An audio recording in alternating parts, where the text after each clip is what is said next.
That's right. Good morning, everyone. This is Hire It Done. My name's Adam Helfman. Got a special show this morning. And I want to let everyone know in the captain, or the co-captain's chair this morning. Yeah. We got Sarah Sells. Good morning, Sarah. Good morning. Good morning. How are you? I'm fantastic. How are you today? I'm so good, like I don't know what to do with myself. How's that sound? That's even better. So Sarah's live in studio this morning, and we've had her on the show as a guest a lot of times, but this whole COVID situation. So we're socially distanced. Yep. We've got plastic between us.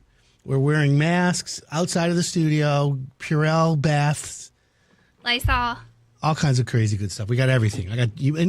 One thing that I do like, Sarah brought donuts this morning. So she right away gets to the front of the home improvement class. Good. And if anyone wants to see Sarah and Adam in studio, go to Facebook Live, 97.1 The Tickets Facebook page, or Hire It Done, or my page. Or Sarah Sells. Yep. So welcome to the show, Sarah. Thank you for having me. Pleasure to have you here. Excited to be here. So let's give everyone a quick Twitter answer of like a little bit about you. So just tell everyone, Sure. what you do, who you are. So, realtor extraordinaire with Sign & Monahan Realtors. I work out of the Grosse Pointe office, St. Clair office, and I'm all over every county. So, working 7 days a week. If you need to buy, sell, rent, or lease, give me a shout. And home improvement has always been my jam. I've always loved making things better, brighter, newer. Well, I'd like to hear that. Well, thank you. And welcome to the show. Thank you. It's a great Saturday morning. In fact, it's time for Salt Sale Saturdays. Okay. And I want to take a quick moment to talk about Salt Sale Saturdays at Beauchamp Water Treatment Solutions. They're in Brighton. They have a place in Waterford. And they're actually looking for more locations. They're growing. It's a great company. They've been part of Hire It Done for a long time. They, on every Saturday, they sell water softener salt at a discount. DuraCube, $5.99 a bag for a 40-pound bag. DuraCube Red Out is $6.99 a bag, and then they have potassium chloride, which is $19.99 a bag. Plus, if you want to buy bottled water, they have 5-gallon bottles for $2.99 each. And by the way, if you're a prepper, if you think the world's going to end like me, you stock up on a few of those. So I want everyone to check it out. Salt Sale Saturdays. Literally, I have city water, but I have their reverse osmosis on my ice maker, on my kitchen sink, and I got to be honest. I love reverse osmosis. I haven't bought bottled water since I put that in. Right. Literally, it's the best. So shout out to them. They're good people. So Sarah, what's on your home improvement list? Like, tell what you got. You got any plans this weekend? Yeah, actually, I'm working on a new project. So I'm just refinishing some wood floors, actually. So last round of sanding, and then I'm going to put a quick little whitewash coat on them and do the trim, and then we're done. Oh, there you have it. See, I wouldn't even do any of that. From the neck down, you know what I'm worth, right? Yes, yeah. So I like it. I enjoy it. All right, well, that's cool. That's cool. So I want to ask real quickly, since you come from the real estate end, you show houses, listen, we have a lot of stuff going on as far as, home improvement. By the way, if anyone has a question, give us a text, 248-539-9797. If you got a question, a home improvement question that Google can't answer, no problem. Give us a call. You want to ask a question for Sarah or myself, 248-539-9797. Text us. Or check us out on Facebook Live right now. You can see, and by the way, Shout Out Saturday. Sarah, you've heard about Shout Out Saturdays. I have, yeah. Okay, well, that's cool. So if you're a contractor, essential worker, any type of law enforcement, fire, EMS, county worker, whatever, you're listening, text us, 248-539-9797. We'll give you a shout out. So, Sarah, let me ask you a question. You show houses all the time. I do. And I've been on the radio a long time now, and I can't even tell you how long I've been telling people, I'm not a fan of tubs. Really? Yeah, and I think tubs, I have a son who's now in college, but when he was little, I washed him in the sink. I had a big jacuzzi tub that he liked to go in, but the little 5-foot tub, have you ever had a deal lost in a real estate house? Let me just ask. That's really interesting because I actually was just recently in a new construction that had no tubs at all. And the buyer said, well, I can't buy this house because I have grandchildren who need a tub. So it was a deal breaker for that particular couple. But for me, It would be a deal breaker. I am actually a bath person, not a shower person. So I would have to have a tub in a house. Really? Yeah. See, I'm not a fan of tubs. But okay, so anyways, tubs are, literally one of the things when we renovate houses for the last couple of years, the clawfoot tub seems to make a little bit of a comeback. People are saying, "Oh, what's old is new," and they kind of like it. So and not even necessarily the clawfoot, but any freestanding tub is the new go-to bathroom layout. Separate shower, freestanding tub. Everybody looks for that in a master ensuite. Yep. Well, that's what I thought. So, the question I have is, are you seeing like tubs in a house that are like gross? Yes, I've seen gross tubs for sure. Definitely. Like with all the skuts and the schmutz and all the grossness on it? Are not supposed to be the color that they are, like orange or green or brown or black. Yes. Okay, well, I was just wondering. So, listen, we're hired done. We can get tubs reglazed and things like that. So I want to continue the tub talk, but we got to take a break. Okay. So welcome Sarah to the show. 248-539-9797. We're going to take a quick break, and when we come back, we're going to talk more about tubs, what kind of tubs, and do they compare to toilets? Oh, geez. We're going to get that going, because you know me. Yes. My name's Adam Huffman with Sarah. This is the Hire It Done Radio Network.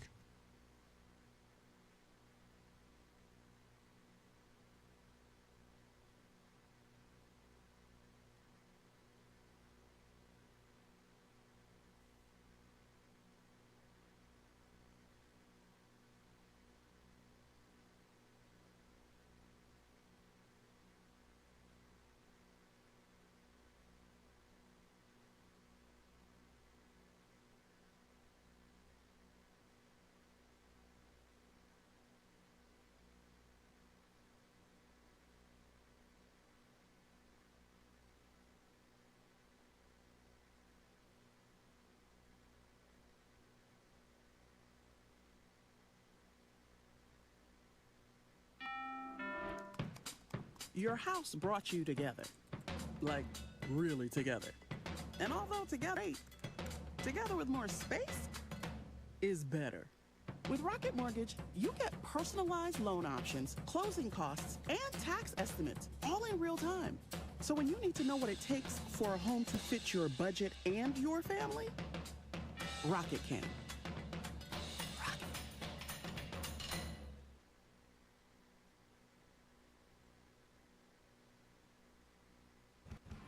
The Beauchamp family's been in the water treatment business since 1976.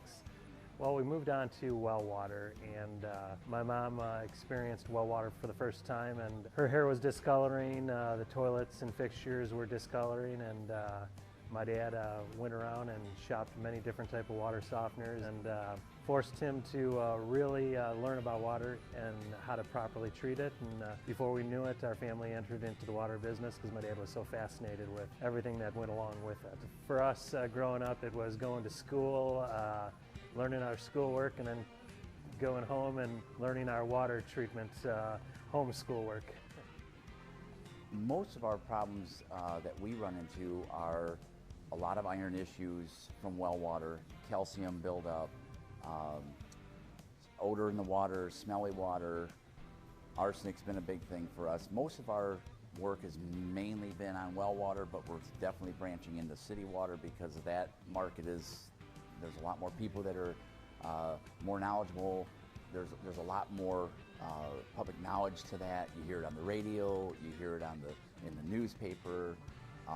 Obviously Flint struck, kind of brought that up, but it is an issue. It's an issue that is becoming more aware of, to the communities, and certainly there's treatment for that. Now with the city water and people with their health and stuff, they're trying to, get their water as clean as they can.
Welcome back.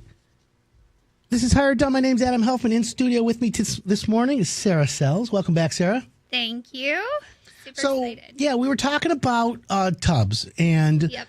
we said the popularity of old is new. Clawfoot tubs are good, but let's just say if you have an average 3-piece bathroom. Oops, that's me. See, that's my iPad. I forgot to turn it on mute. See, you got me all discombobulated. It's all your fault, Sarah. Sorry about Sheesh. Anyways, we were talking about clawfoot tubs. Yep. And if you have a 5x8 bathroom, which is about the average bathroom, it's a 3-piece bath. A tub with the shower head in it, a vanity, one sink, a toilet, maybe a little linen closet. Yep. With like avocado colored tile. Let's not. 4 feet up the wall. We all know that one. Right. So you want to rip the tub out. If a homeowner says, yeah, I want to put a new tub in, do you recommend that? Do you tell them to leave it in? What do you usually do? It all really depends on their budget. So when we're doing a showing and we walk into the avocado bathroom, if they don't have the budget to do the full reno, I always suggest, hey, do the reglazing. You can instantly change your bathroom into all white, all beige, a modern, brighter, younger looking bathroom for a quarter of the price without doing the renovations. Well, that's not a bad idea. But what about like jacuzzi tubs? Are jacuzzi tubs still it's a premium Not really. jacuzzi? No one gives a crap. No, not about jacuzzi. It's more about the freestanding soaking tub, the clawfoot tub, something that stands out in the bathroom. Well, I still want to stand by my statement. I believe that tubs are in a house. Maybe you should have one tub. That's I'll concede one tub, but other than that, I don't want in every bathroom. Yeah, I would agree with that. If there has to be at least one tub in the house, I would say. Right. So that was the way to be. Now, how many houses have you shown where the homeowner's like, all right, I love it, but I got to gut this bath? Have you had that? Oh, yeah. Unless it's been a full remodel or renovation of the kitchen and bathroom or the house. Yeah. For sure, that's the first thing that buyers are going to redo are the kitchen or the bathroom. Definitely. Yeah. So let me give you a little statistic since you are new to the show. Yeah. The home improvement industry, on an average year, people spend $465 billion on home improvement. Not bad. I believe it. 80% of that dollars are spent in the first 2 years of home ownership. Definitely. Right? So, and then leading the way is kitchen and bath renovations, which makes sense. So when people buy a house, they automatically in their head say, "Oh, we're going to paint this room." They start, they start doing. Has there ever been a house where someone says, "This is perfect. I don't need anything," and they just move right in? It happens. Yeah. I mean, we see that all the time with someone who's just recently updated the house or renovated the house or remodeled the house for sure. Okay, and that's why I was making the question. So, since we know that 80% of people renovate houses in the first, it's really 18 months of ownership, what do you think some of the do-it-yourself projects are that people should avoid? Because I'm not a do-it-yourselfer. You like to do things. Like, you're a country girl. Where are you from again? I'm from St. Clair. Where the Not heck- St. Clair Shores, St. Clair and St. Is that like by Clair the County. Blue Water Bridge or something? It's not that far up, but Where's yes. the thumb or where? Like It's up there for sure. Yeah, well, I'm going to go out on a limb and I'm going to say for sure a roof. I mean, that could be catastrophic, getting up on a roof, trying to redo your roof, and then... Okay, so you could do a roof. I tell people Really? You can't do a roof. I'm just kidding. Most people cannot do a roof themselves. So Right. knowing that, right off the bat, that's the number one. I don't want anyone to do themselves. Okay. And by the way, Hire It Done has the best roofers, as we know. Yes. By the way, there's a lot of good roofers out there. That are part of Hire It Done, that aren't part of Hire It Done. But what I've assembled, like the Avengers, is the best roofers in Michigan. I love it. Now, you can get quotes from other roofers. I don't care. However, I can guarantee that all my roofers will give you a 50-year warranty and give you a roof that doesn't leak. Keep it simple. That's incredible. Yeah, and that's the way it is. So we know that that's not a do-it-yourself job, right? I would hope not. Right. Okay, Yeah. so we got that out of the way. By the way, if you have a question that Google can't answer, or you want a question for Sarah, or if you're a worker and you want a shout out, give us a text on our text line, 248-539-9797. Check us out on Facebook Live. Sarah and I are in studio today, which is kind of cool. It So, is. Sarah, let me ask you: do you think a home improvement project? We're gonna give 4 today. So there's 4 do-it-yourself home improvement projects I tell people never to do. You already came up with one. You said roofing. Yep. I happen to wholeheartedly agree, and I think that's like Number one answer. Ding, ding, ding. Is it? Yeah, it's got Okay. In my opinion, at least. It's not really ranked. But anyways. My next guess would be electrical. I could be wrong. Okay, so that's shocking. It is one of the things that I would say not to do. Yeah. Okay. In fact, personally, I watch YouTube videos. Like, I wanted to change a few plugs in my house with the USB. Oh, boy. You know, like wall outlets and put the USB charger in the plug. You know how they have that? Yep. So I'm like, okay, I'm going to do this. So I took it apart, and then I'm like, you know what? I forget if it's black as ground, what, you know, hot, whatever. So then I go to my panel, and I'm like, I'm going to turn it off. And I can't find the one that turns off the plugs in the bedroom.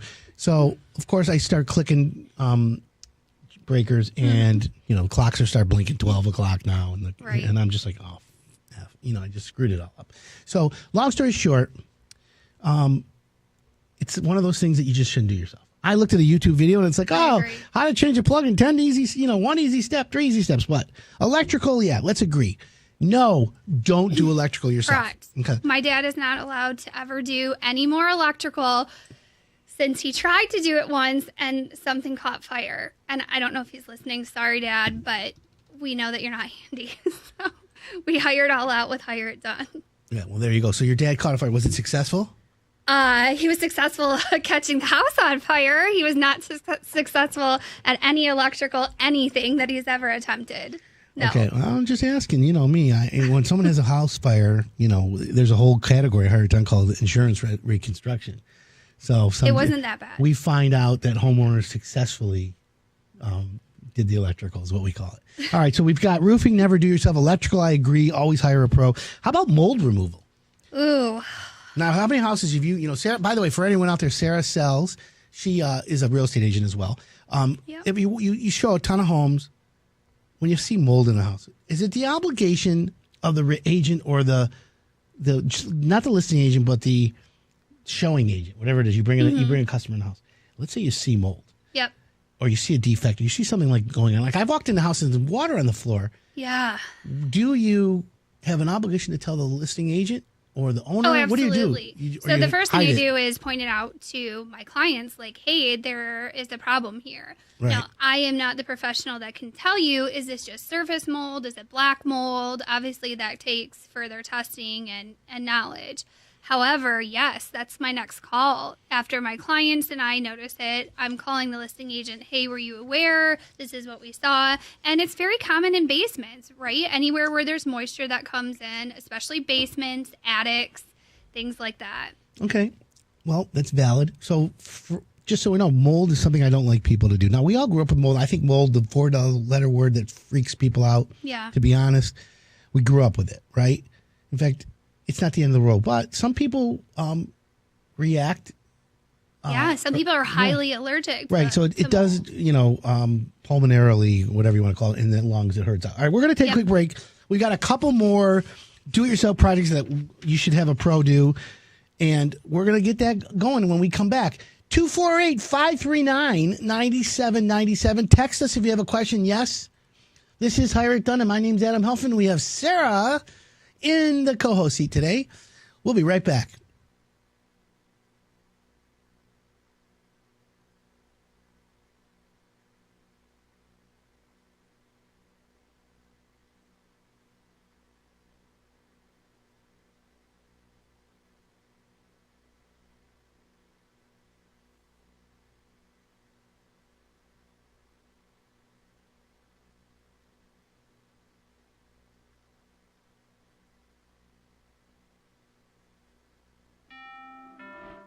When it comes to buying a home, they say cash is king. But you're a queen, and that's just as powerful. You're armed with a verified approval from Rocket Mortgage. Sellers know your offer is good, so your bid has the strength to compete with cash offers. Now grab your crown and rule. That castle is yours. So when you need an edge in the bidding war, Rocket can.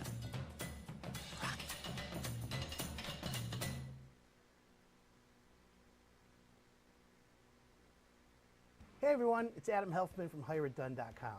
So you've got a roof leak, now what? Well, let me tell you what you need to do. First thing you have to have is an idea of how old your roof is.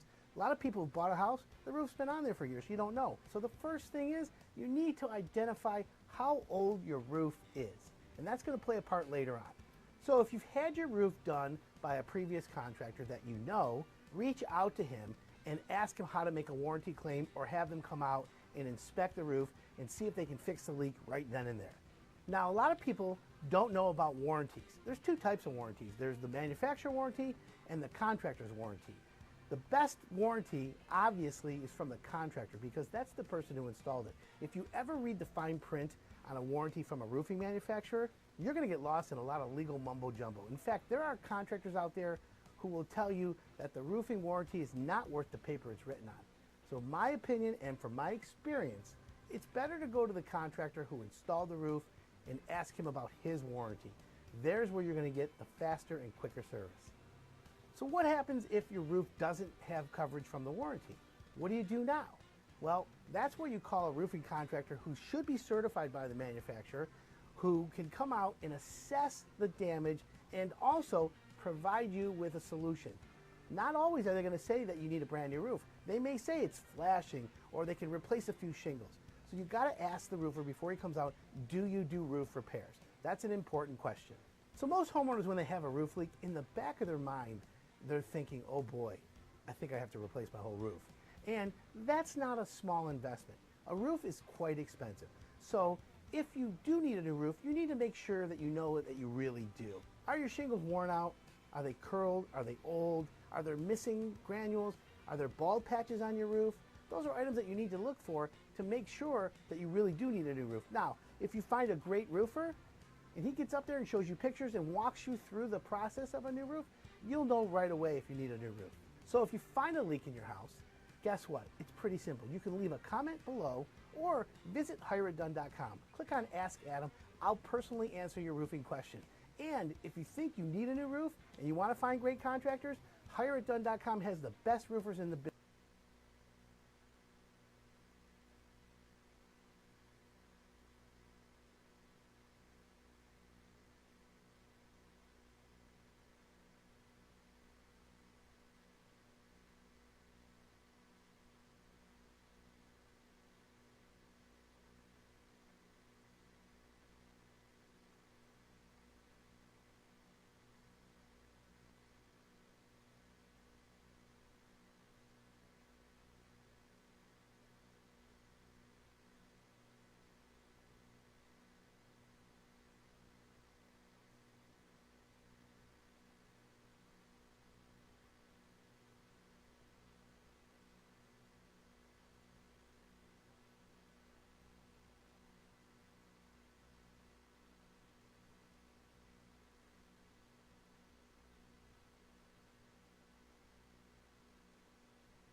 Welcome back. This is Hire It Done. My name's Adam Helfman. We're talking about do-it-yourself home improvement projects people shouldn't do themselves. We had roofing, Sarah said, which is a number one in my opinion. We had electrical. Electrical for sure. Yeah. One I think, one that I think would be a toilet replacement. Oh. What do you think about yeah. that? I did that once. Oh, it was disgusting. You did? Well, I tried to. I didn't realize that there was... Well, one, I didn't realize how heavy it was, and I didn't realize that smell.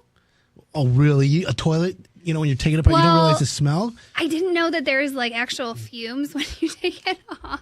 Yeah, all right, well, we're not going to get that gross, but I got you. So I don't think people should do their own toilets. That's a definite plumber pro do. Now, there are people who can do it, no problem. I got you. But literally, new wax ring. I have a video on caulking a toilet. Oh. Me caulking a toilet. Really? Yeah, I did a stint of some do-it-yourself videos. Oh. It was really good, actually. But I messed it all up. Trust me, I screwed it up pretty bad. So installing your own toilet, by the way, you haven't met Ron Alexander, have you? No, not yet. Shelby Mechanical. He's our 29, 30-year veteran plumber. Oh, perfect. The guy's a rock star. His whole team. Always need a good plumber. Shelby Mechanical, the best, literally. So toilet replacement, you're right. A toilet can weigh about 100 pounds. Did you know that on average? My toilet. Makes sense. Have I ever told you about my toilet? I've heard about your high-tech toilet. You haven't been to my house, have you? And Yeah. Oh, man. My toilet wipes your butt.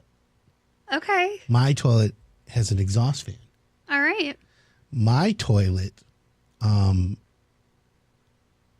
warms your feet. My toilet it has sounds like a Bluetooth toilet radio. that you would have for My sure. toilet has surround sound. When I walk up to it, it automatically lifts the lid. Okay. And let me tell you something. I am spoiled. I don't need toilet paper. Did you ever think of that? That's not like gross or not? I don't know. I don't know how I feel about that. Okay, well, we don't have to talk anymore about that. So, all right. If you have a question this morning, text us 248-539-9797. We're talking about forward to home improvements. We got a couple more.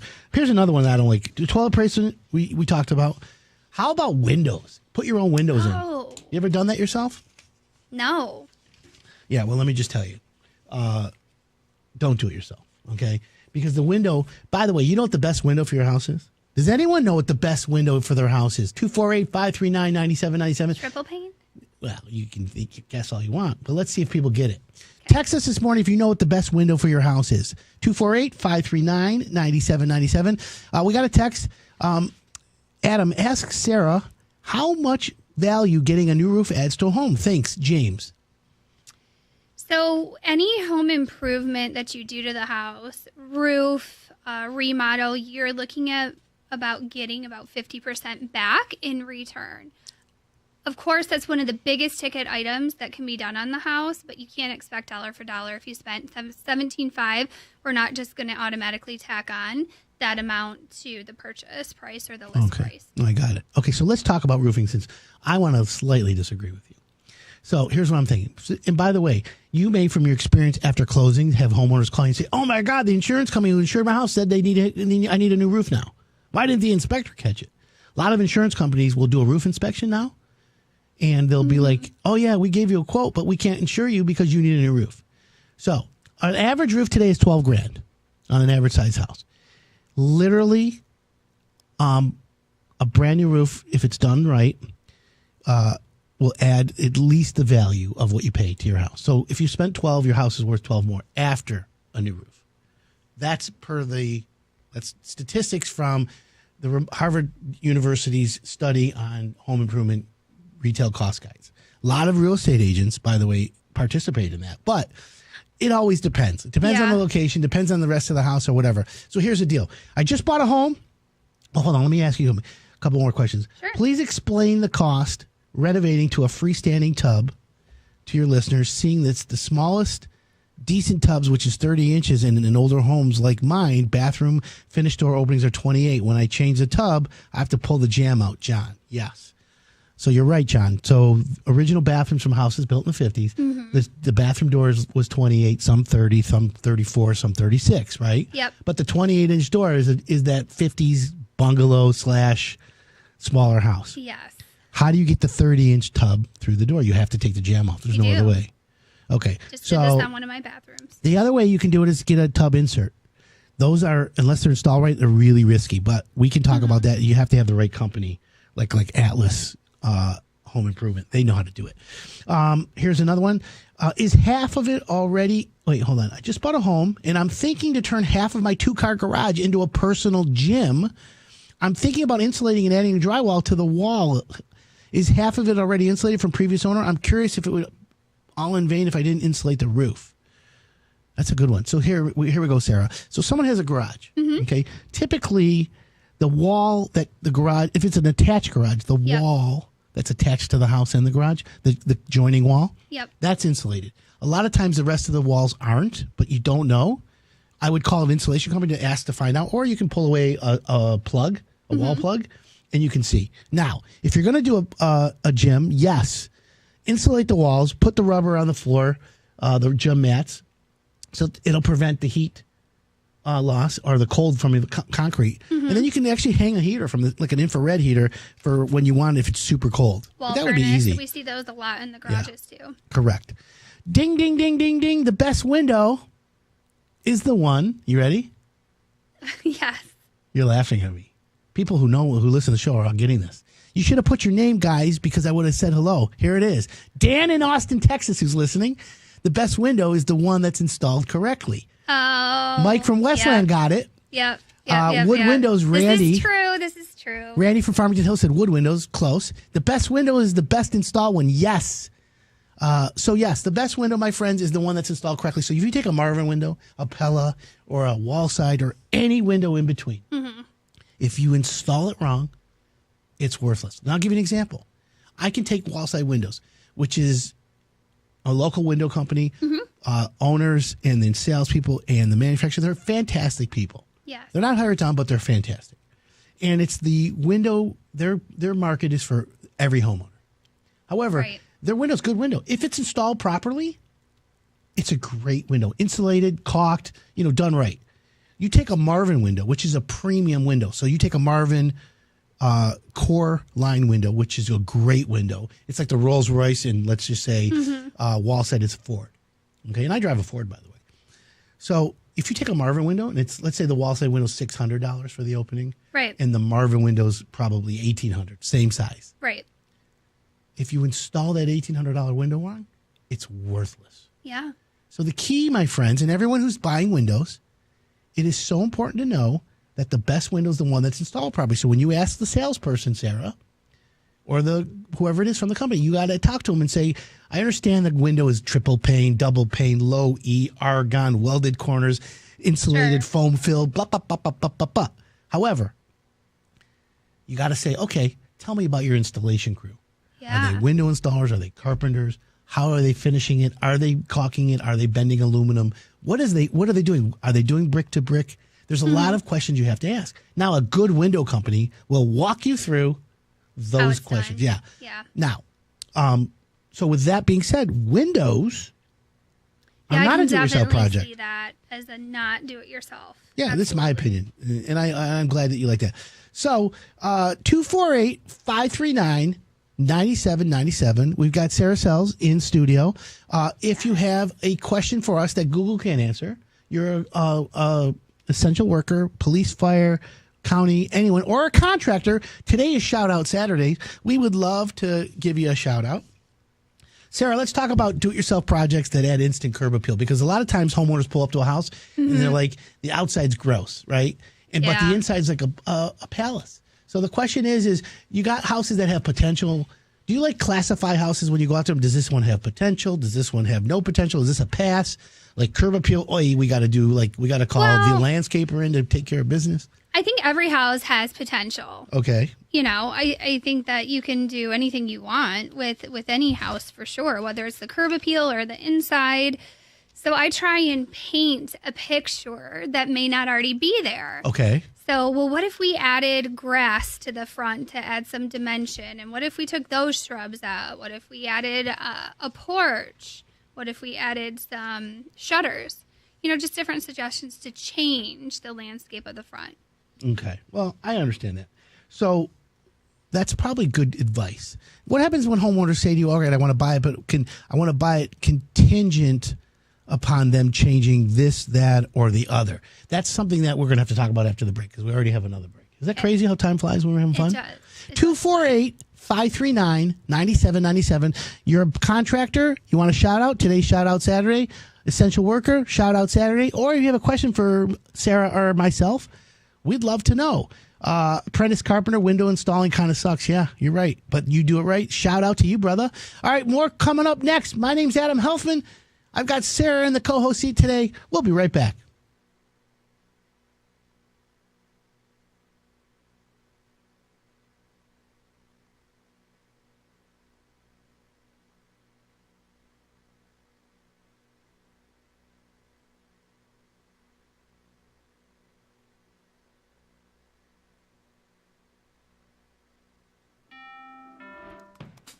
Your house brought you together.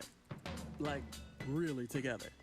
And although together is great, together with more space is better. With Rocket Mortgage, you get personalized loan options, closing costs, and tax estimates all in real time.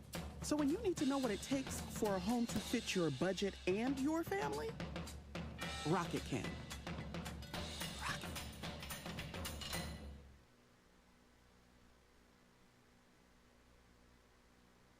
What you don't know can hurt you. HighReturn.com. Hi, it's Adam Helfman from Hire It Done. It's really cold outside. You're in the house. You got a little bit of stir crazy going on. Well, I'm going to give you 5 projects that anyone can do this winter. Whether you decide to do it yourself or hire it done, painting your interior walls is a great project to get out of the way in the cold winter months. The ideal temperature for paint to dry is between 50 and 85 degrees. So winter is arguably better to paint in because you don't have to worry about running the air conditioning because you just painted. A change of colors on the walls can also help if you're starting to feel a case of the old cabin fever setting in. There's no time like the winter to get warmer floors. New carpet is an upgrade the whole family can appreciate. But you'll have to be careful because some new carpeting will give off VOCs, or what we call volatile organic compounds. So here's a tip. If you don't want to have to crack your windows open in the cold, ask your carpet installer to air out the carpeting for 3 to 5 days before they install it. Whether it's new grout, an updated sink faucet, or a full bathroom renovation, winter is the right time for working on your bathroom. The bathroom is an enclosed interior space, and you use it every day. That means you're going to appreciate it all year long. There's no time better than the winter for a brand new steam shower or a heated toilet seat. A lot of homeowners love running space heaters in the cold winter months, and I'm one of them. But space heaters utilize a lot of power and are a fire hazard if they're not placed properly or plugged into an outlet that isn't on a designated circuit. And speaking of outlets, winter is a great time to upgrade to built-in plugs with USB ports. Perfect for sitting under blankets and reading or binge watching your favorite shows. Insulation isn't a sexy home improvement, but it can.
Welcome back. This is Hire It Done. My name's Adam Helfman. Saturday morning, having a great morning. Sarah Sells in the co-host seat. Good morning, Sarah. Good morning. 248-539-9797. You have a question Google can't answer? Text us. We'd like to have that. Here's one. My house is built in 97, 2,000 square foot rent. Still has a standard 28-inch door. John, really? Must be one of those production homes. But you can do it. 2-year-old Train furnace, loud humming with the furnace filter in, removing filter and it's quiet. Any ideas? Scott at work. We had that happen with one of our furnaces that we just installed too. Really? Yeah. They've been out twice. So let's talk about that. Your furnace filter, it's a Train furnace, 2 years old, should be fine. Loud humming with the furnace filter in. Maybe where the filter, the track that it goes in, if it's a 1-inch, maybe there's something in there that when you put it in is vibrating. Maybe the furnace is, the filter's the wrong filter. But if not, go to hireitdone.com. We've got the best heating cooling contractors. Evan from Clarkston says, your show's better with Sarah. Thank you. Thank you. Please have her back every week. Well, she'll have to earn it.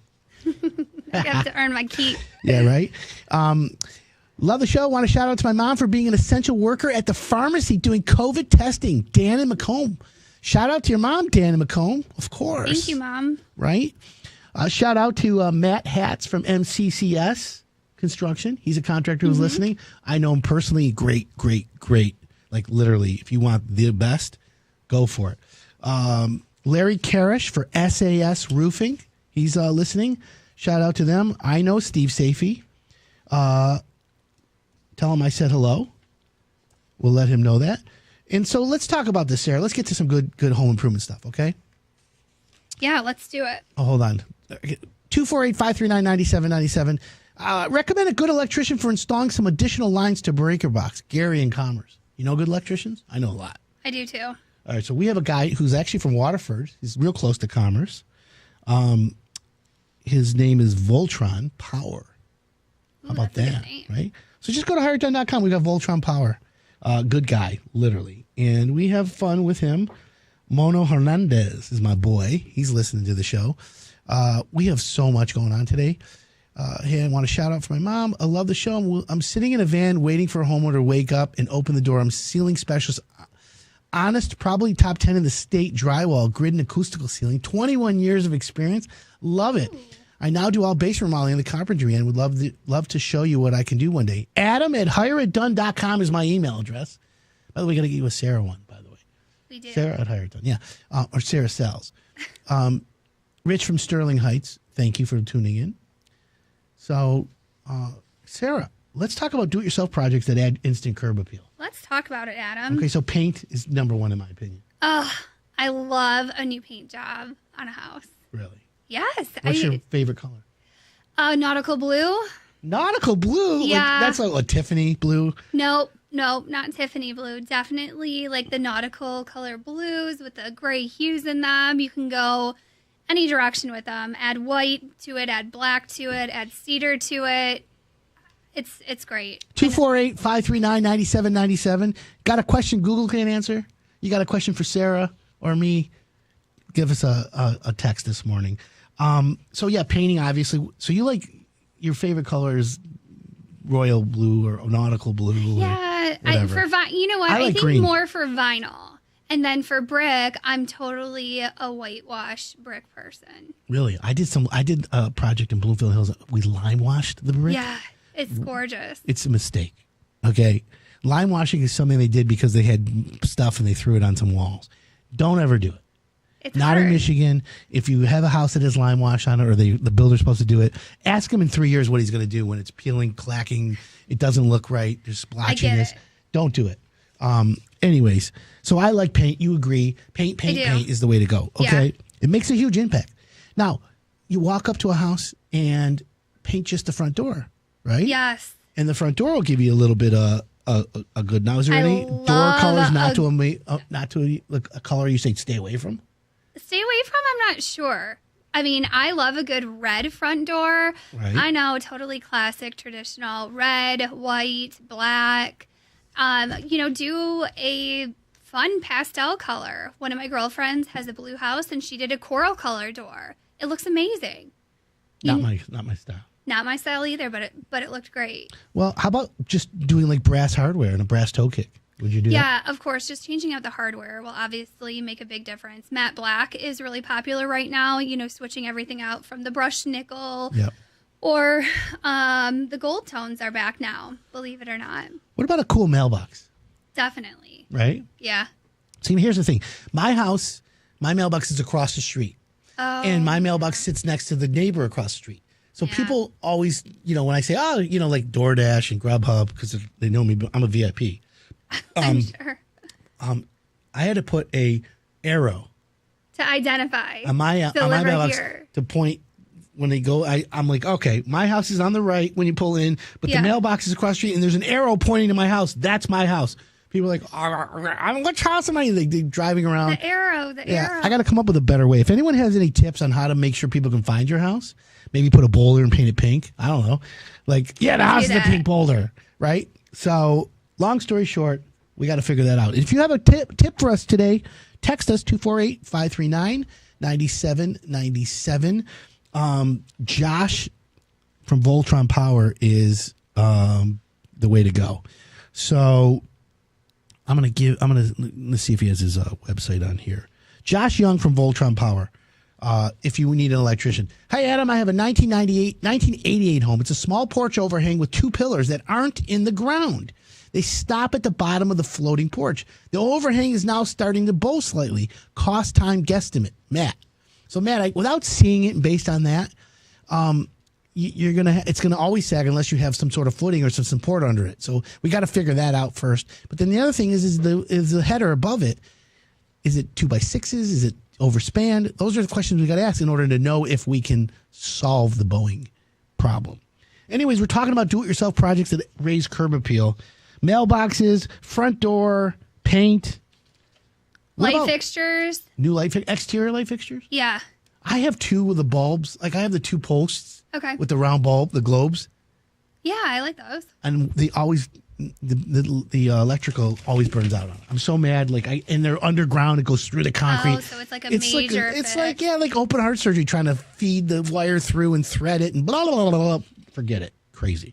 Light fixtures, I got it. How about brick pavers on your, let's say you have like a concrete walkway. It's in good shape. Should you line it with brick pavers? What are your It thoughts? definitely changes it. We just did that on one of our houses, and it turned out beautiful. It instantly updated the front yard for sure. Okay.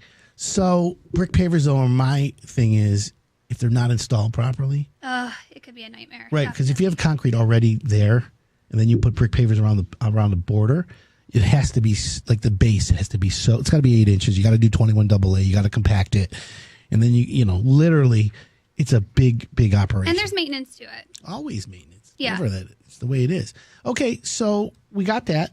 We got lighting. What about landscaping, like planting a tree? What are your thoughts on that? Well, for sure, any kind of vegetation that you do, whether it's grass, shrubs, trees, will always add to the curb appeal. Another thing that I love, and I already mentioned it, is shutters. I know some people are like, oh, they're so traditional.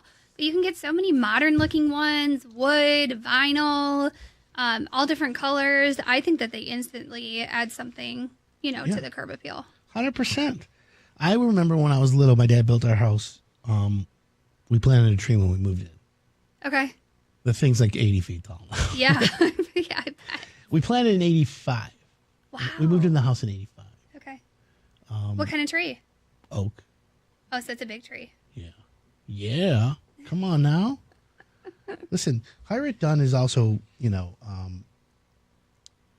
just like a progressive Green Deal type of company. Ooh, I love that. Right? Okay, so we got all kinds of good stuff. What else can we talk about? Oh, did you just shutters?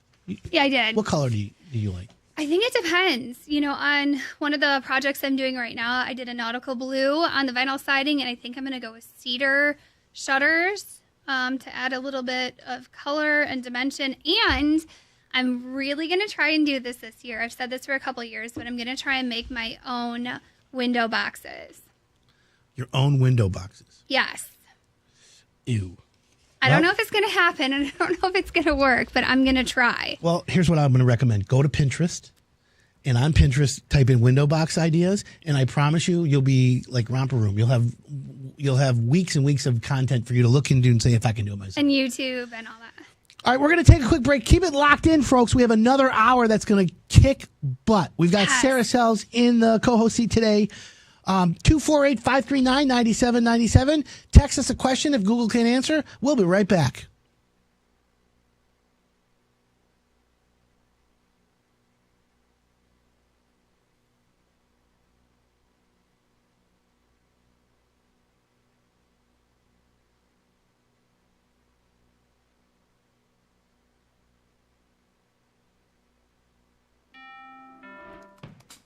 Your house brought you together. Like, really together. And although together is great, together with more space is better. With Rocket Mortgage, you get personalized loan options, closing costs, and tax estimates all in real time. So when you need to know what it takes for a home to fit your budget and your family, Rocket can.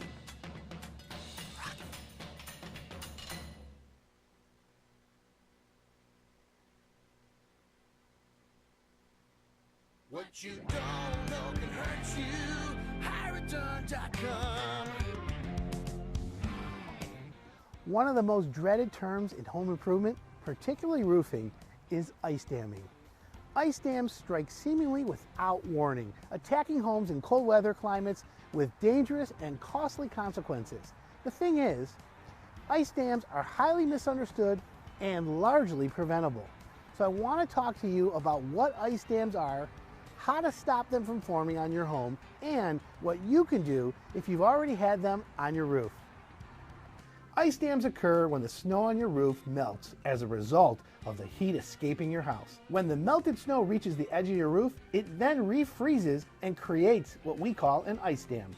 This ridge of ice prevents the water behind it from running off your roof, but the water touching the hotter portion of the roof remains above freezing. This creates a vicious cycle of melting, refreezing, and thawing. As the ice dam gets bigger, more and more water is trapped underneath and will eventually begin to run up your roof. Shingles are designed to shed water downhill, so when the water flows upwards, it easily penetrates a roof system. Like the great Glenn Hagee said, water always wins. That's why we have a Grand Canyon. Water behind an ice dam will seep through the gaps between the shingles and the plywood on your roof, leaking into your home and damaging everything from the walls, ceilings, insulation, you name it. Paint can peel, floors can warp, ceilings can sag, light fixtures can fill, and wet insulation can lose its R value. The ice dams themselves can bend and tear off gutters and loosen shingles if they become heavy enough. The damage in just one season can add up quickly and cost homeowners thousands in repairs. In order to stop ice damming, first we need to go a little deeper in how they're formed. Ice dams have long been a potential hazard in building, but they weren't always the prominent problem they are today. The reason why is that older homes, anything built before the 90s, weren't that well insulated in the first place. Builders just didn't have the technology or the understanding to do so. As a result, any warm air that escaped the living areas of the house would normally just escape outside before it could cause any problems. From the 90s onward, building technology has taken some leaps and bounds forward. One of the big advancements in home energy efficiency was spray foam insulation. You might have seen companies post these really cool pictures on Facebook where the entire frame of a new house is sprayed full of insulation and foam. To be clear, I'm a big believer that spray foam, when installed properly, is a great insulation system, especially for new constructions where you can easily access the walls and ceilings of a home. The thing is, when builders first started using insulation like this to really seal up homes from the outside, nobody stopped to think about what to do with the air from your home that escapes into the attic. It really hadn't been a problem before. As a result, this was the perfect recipe for ice dams to form. All of a sudden, warm air that made its way into the attic now had no way to get out. Instead, it would create a convection current where heat is transferred to your roof and replaced by more warm air that comes from the inside of your home, essentially creating a heated roof. As I mentioned earlier, when your roof is warm, snow melts and refreezes at the overhang, forming the dreaded ice dam. So how do we beat ice dams for good? Your first line of defense is Ice and Water Shield. Ice and Water Shield is a self-adhering waterproof underlayment used in roofing. It typically goes along the overhang of your roof as well as in the ridges around structures like chimneys or skylight flashings. Since it's waterproof, it prevents the water from flowing up your roof. This treats a symptom of ice damming, but does not stop ice dams from forming on your roof. To prevent ice dams once and for all, you need insulation and ventilation. Specifically, you want to insulate your attic from the rest of your house as best as possible. With new homes, the best thing to do is construct a continuous air barrier between your ceiling and the attic. For older houses, they really need to be looked at on a case-by-case basis to determine which type of insulation makes the most sense for each home. Regardless of what type of insulation you use, I recommend an insulation barrier with an R value of 49 between your home and attic. Other commonly overlooked areas where heat can escape into your attic are things like attic access, heating ducts, bathroom fan outtakes, chimneys, and even recessed lights. And these all need to be individually addressed as well. Now that your roof is insulated, you need to properly ventilate your roof. Attic vents come standard with any roofing system you can purchase today. Most roofs use a combination of ridge and soffit vents. Soffit vents let cool air enter and circulate, while ridge vents allow warm air to escape out the top. However, in order for them to work, they need to be installed properly. If they're not positioned correctly, or if they're clogged with excess insulation, then air won't be able to escape your attic and you're right back where you started. I beat this drum often, but proper installation really is the key. Preventing ice dams doesn't require some overcomplicated solution. It requires foresight, attention to detail, and not cutting corners. A house is like a human body. It's a system. And what I was able to touch on here were only the basics of how ice dams form and what causes them. If you've got ice dams on your roof, the best thing to do is contact a professional weatherization or energy contractor to evaluate what's going on in your house. A good evaluator will always recommend what to do to fix the specific problems in your house and not try to sell you a pre-canned solution. That's important because the first thing you need when starting any home improvement project is advice, not a sales pitch.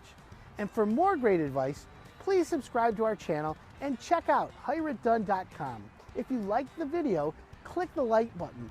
It helps us out tremendously. And I couldn't cover everything here, so if you have a question about ice dams or insulation, leave it in the comments below and I'll be happy to answer them. I'm Adam Helfman with hireitdone.com, and I'll see you in the next video. What you don't know can hurt you. HireItDone.com.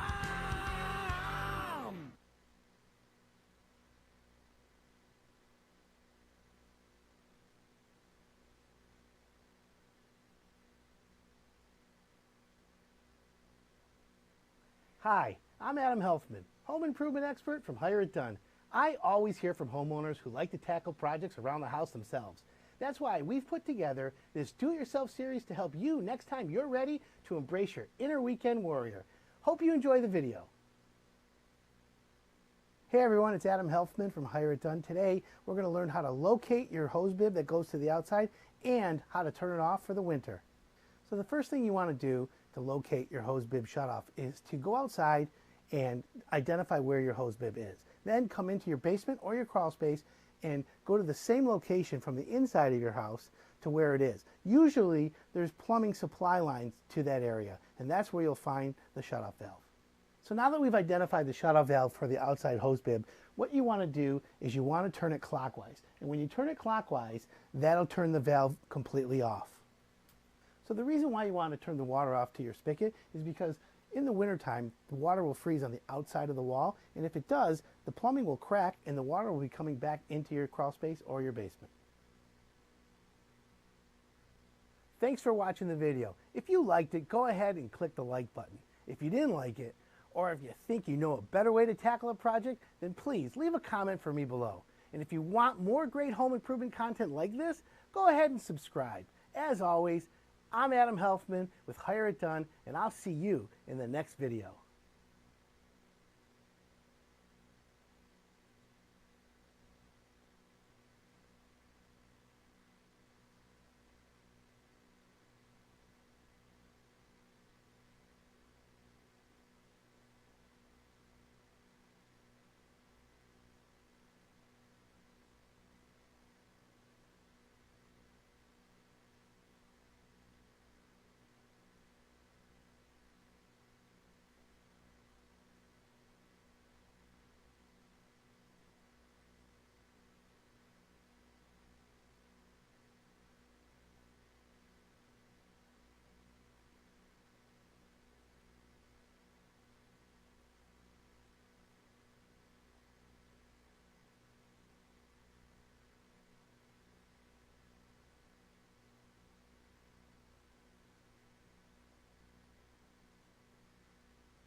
Live. Good morning, everyone. My name's Adam Helfman. This is the Hire It Done Radio Network. Special guest Sarah Sells in the co-host seat this morning. Good morning, Sarah. Good morning. How are you? I am good. I like to hear that.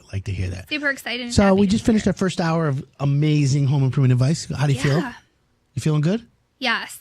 Never I like to better. hear that. I like that. So let's talk about insulating your home. Do you ever you have a house? You have a couple houses, right?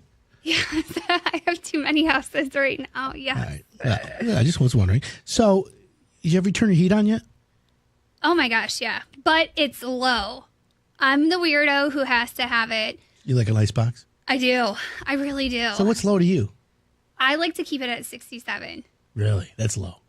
Is it? Yeah, I mean, when I go, here's the thing. My thermostat is set when I'm home at 70, 72. When I leave the house, it goes not down to really? 68. Oh, Yeah, boy. whatever. It's all good, girl. It's all good. So the reason why I'm asking is because I want to talk about insulation. Mm-hmm. Have you ever had any experience with insulation? Yeah. I just bought some of the pink stuff. The Little Pink Panther itchy? stuff. Some itchy, right? It's itchy. Yeah, and I tried to do a portion of my attic myself with it. Yeah, that's crazy. 248-539-9797. We've got Sarah Sells in co-hosting today. We're talking about insulation. If you have a question that Google can't answer, or you want to ask Sarah or myself, anything home improvement related, text us, 248-539-9797. Or also let me tell you that today is Shout Out Saturday. Yep. Sarah, what does that mean? That means if you're an essential worker, a contractor, text Police, us. fire, Police, EMS. fire, EMS. Text us, call us, We'll give you a message shout us, out. and we'll give you a shout out. Which I love. So Me too. what do you think about insulation? How do you know you need a new insulation? Do you know what to do?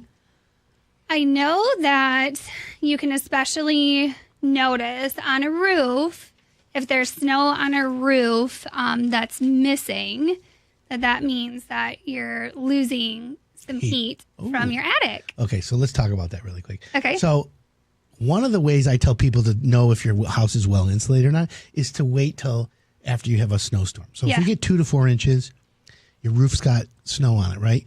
Then you got to wait 48 hours, 24 to 48 hours. What happens is you drive down your neighborhood and you'll see houses with snow built up on the roof. Mm-hmm. Then you'll see houses with the snow melted. And you're like, what? What's going on here?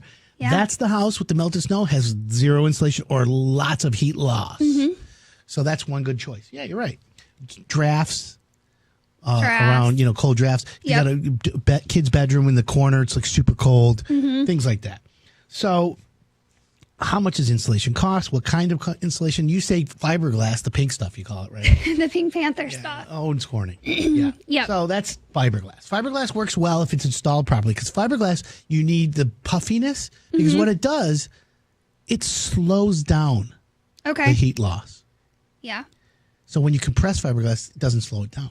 But when it's puffy, that's what slows down the heat loss. So it keeps the heat in longer. See, Makes scientifically, heat travels towards the cold. Didn't know if you knew that, Sarah. I do now. Okay, well, I just want to make sure. So I have a question for you regarding insulation. When I've popped my head into different attics, when I'm showing houses or at an inspection, Yeah. I've noticed that I think it's the blown-in insulation is more green and environmentally friendly, correct? Well, it depends on what kind. I think it's the cellulose, right? Yeah. Okay. But doesn't it tend to kind of sink as Okay. well and settle? Great question, right? So let me tell you a little bit about that. So Yeah. insulation in your attic is a very, very crucial thing. It's measured in R value. We'll discuss R value in a minute. Okay. However, what you're seeing in the attic is cellulose. Cellulose is Yes. crushed up denim, cotton, newspapers. They shred it, crush it up, and then they add borax so it doesn't flame. And then it's blown into your attic. Now, if they blown in properly, it'll settle, but then you need about 18 inches, okay? So the key is to have an even installation of the attic insulation. Insulation, two different words. Yep. However, in the edges of your roof, it's called soffits. There's Yes. ventilation. So we have some little bit of Hire It Done, Home Improvement 101. So the ventilation is super important for the insulation to work properly. So the science here, my friends and all my listeners, and for Sarah today, is that insulation in your attic, blown in, laid down, no matter what, is good. Okay. If you block the ventilation, it's no good. It's bad. So you need the ventilation to go up the soffits and then up the interior of the roof, the backside of the roof, up the soffit vents, up the ridge vents or the can vents. Yep. So that's how you want. You want that air travel. The reason why you want that, though, technically, is so that the outside temperature and the inside temperature against the roof should be similar. Okay. You want those to be the same if you can. And I know that I've heard mentioned before you can't have too much insulation because then you have moisture issues. Well, no, right? too much insulation is arguable. So that goes to the R value. Yes. Okay, so the R value is the resistance to thermal energy. It's a term that they measure insulation. R49 is the standard for a good quality insulation job. R60 is, are we taking a break? Okay. R60 is the maximum. And we're going to talk about the law of diminishing returns after we take a break. Okay. Sounds good. So anyways, we're going to talk insulation. Professor Adam is going to teach Sarah and all the listeners a little bit more as we get this going. My name's Adam Helfman, and we're going to take a quick break. We'll be right back.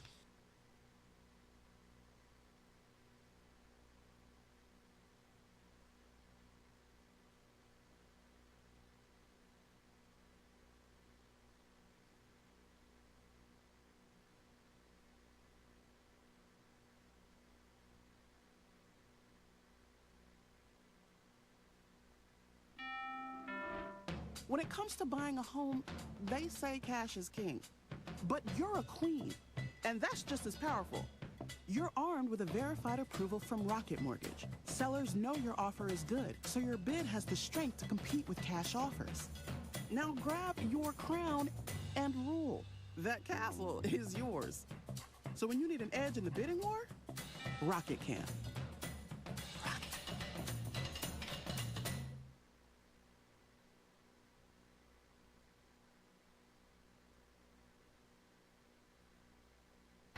Few things are guaranteed in home improvement, but clogged drains might be one of them. Nowadays, you can go online and you can find a million different tricks and hacks on how to fix a clogged drain. I asked Ron Alexander of Shelby Mechanical what he thinks about the do-it-yourself drain declogging methods. He said to me he would recommend staying away from any of those gimmicks. Vinegar, baking soda, or whatever else people talk about pouring down the drain. You're more than likely to just end up with a mess in the drain that's still clogged.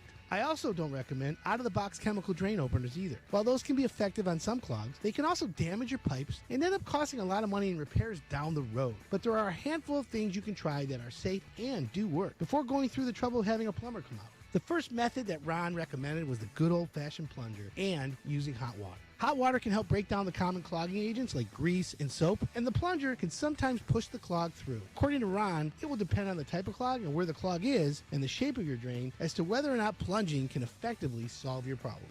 For a clogged shower, Ron says the simplest answer might be the best. A lot of times with a shower, the problem is hair, and people don't realize that they could see the clog and maybe even just reach down and pull it out if they take off the drain cover. In the case of a clog that you can't quite reach, a coat hanger or a similar hook might help you remove the clog. If you're handy and you feel up to the task, you could always rent a plumber's snake at a big box store to deal with a particularly stubborn clog. Ron even has people call him on the phone for tips in the middle of working on their drain. People call me all the time and ask. I don't mind. If it's something simple I can recommend, I'll tell you. And if it's something I think we can come out and take a look at, I'll tell you that too. I always say there's nothing wrong with doing your due diligence and seeing if you can fix a problem yourself. But if you're getting nowhere, fighting a clogged drain all afternoon because you want to save a few dollars, ask yourself this. How much is your time worth? Because most homeowners, there's a point where the time is more valuable to them than what they would end up paying someone to fix it. And that's when it's time to make the call. For more plumbing tips, or if you're looking for a great plumber like Ron Alexander and his team at Shelby Mechanical, just head over to hireitdone.com.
Welcome back. This is Hard Done. My name's Adam Helfman.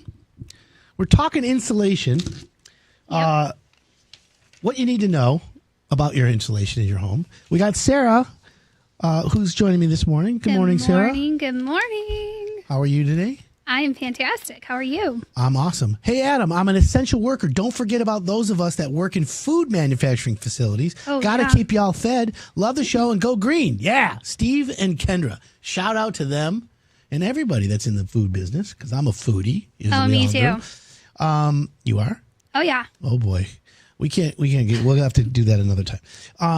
So let's read another. Hi, I just want to say that Sarah is an amazing realtor. She's honest, sincere, diligent, and cares. She's not just a realtor to my family, but now a friend. Great choice, 97.1. Well, thank you. Shout out. Yeah. 248-539-9797. We're talking about insulation for your home. There's common types. So we've talked about fiberglass, the pink stuff. Yeah, the pink stuff. Yep. We also talked about cellulose. Yes. Which is another brand, which is very green, right? Yep. What else do you think there is? Foam. Spray foam. Oh, it's so cool watching it go in, too. Yeah. So there's open cell, there's closed cell. There's a lot of things that go into that. So we're not going to do the detail of the other insulation, but spray foam is done. If it's installed properly, it's amazing. Yeah. Okay. I prefer to use spray foam on a new construction as opposed to a existing home where you're adding insulation, but it can be done because when you have drywall on one side and siding on the out, you got to drill a hole and you got to pump it in. Cellulose is really good for that. Yep. Just so we're on the same page, which I like. So a lot of people didn't realize insulation is very environmentally friendly. It's like great for the environment. It's great for energy savings. It's great for stopping heat loss. There's a lot of benefits to it. And it's not that expensive. It's probably the best bang for the buck when it comes to insulation or trying to save energy in your house. So I thought that was important. So earlier we talked about R value. Mm-hmm. So there's a few things homeowners want to consider, Sarah. Okay. When choosing an insulation option, including budget, right? Definitely. Yeah, because spray foam is more money than fiberglass. And spray foam is the most expensive out of all Yes, the most options? expensive. Okay. Has the highest R value for the least amount of size or inches, right? Okay. The best hybrid or combination or the best way to do it is to use cellulose, in my opinion. I prefer cellulose over everything. Could be a little dusty if it's not installed with a wet installation, but either way. But we want people to know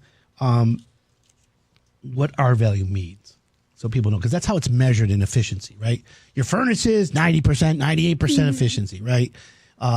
The windows in your house are U value, things like that. So R value is we call the thermal resistance.